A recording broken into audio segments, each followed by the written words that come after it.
Les boucles sont des structures fondamentales en programmation permettant d'exécuter un ensemble d'instructions plusieurs fois. Elles permettent d'automatiser des tâches répétitives et d'optimiser le code en réduisant les duplications inutiles. Qu'est-ce qu'une boucle? Une boucle est une structure de contrôle qui permet de répéter un bloc d'instructions tant qu'une condition est remplie. Son utilisation est importante pour parcourir des listes, exécuter des calculs récurrents et gérer des interactions avec les utilisateurs.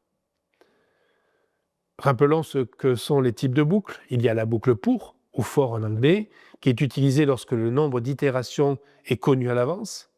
Il y a la boucle tant que, ou while, qui est utilisée lorsqu'une condition doit être évaluée avant chaque itération. Et il y a la boucle répétée, tant que, qui est do while en anglais, qui, elle, est utilisée lorsque le bloc d'instruction doit être exécuté au moins une fois avant d'évaluer la condition. Voyons comment utiliser la boucle pour ou for. La boucle pour est couramment utilisée pour des répétitions dont le nombre est déterminé dès le départ. Par exemple, afficher le nombre de 1 à 10. Nous allons initialiser une variable de compteur à 1, vérifier si la valeur du compteur est inférieure ou égale à 10, afficher la valeur et incrémenter le compteur, et répéter le processus jusqu'à atteindre 10. Comment utiliser la boucle tant que? La boucle tant que permet d'exécuter un bloc d'instructions tant qu'une condition donnée reste vraie. Demandons un mot de passe jusqu'à validation, nous l'avons déjà vu dans un chapitre précédent. Nous allons initialiser une variable qui va stocker l'entrée utilisateur. Tant que le mot de passe entré est incorrect, nous allons redemander une saisie. Enfin, nous allons afficher un message de confirmation lorsque le mot de passe est correct. Voyons comment utiliser la boucle répétée, ou tant que, do while. Cette boucle garantit l'exécution du bloc au moins une fois avant de vérifier la condition. Par exemple, demander un nombre positif. Demandez à l'utilisateur de saisir un nombre.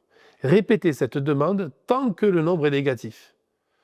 Affichez le nombre valide saisi. Découvrons les applications des boucles dans les programmes. Les boucles sont utilisées dans divers domaines.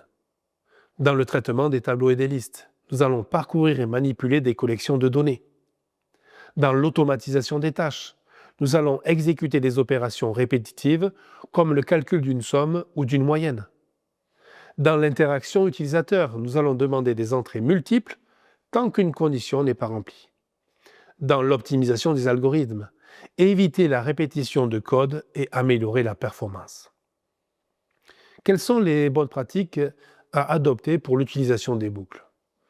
Eh bien, il faut toujours définir une condition de sortie claire pour éviter les boucles infinies. Il faut privilégier la boucle pour lorsque l'on connaît à l'avance le nombre d'itérations. Il faut utiliser la boucle tant que lorsque le nombre d'itérations dépend d'une condition externe. Il faut optimiser les instructions à l'intérieur des boucles pour limiter les calculs inutiles. Il faut tester le code avec différentes valeurs pour s'assurer du bon fonctionnement de la boucle. Quels sont les objectifs du chapitre? Eh bien, comprendre le rôle et le fonctionnement des boucles en programmation, savoir choisir entre les boucles pour, tant que et répéter en fonction du contexte, appliquer les boucles dans des scénarios concrets, éviter les erreurs courantes liées aux boucles, comme les boucles infinies, enfin, optimiser l'exécution des boucles pour améliorer la performance du programme. Les boucles sont indispensables pour rendre les programmes dynamiques et efficaces. Une bonne maîtrise de leur utilisation permet de simplifier le code et d'optimiser les performances des algorithmes. Voyons comment maintenant les tests et les conditions avancées.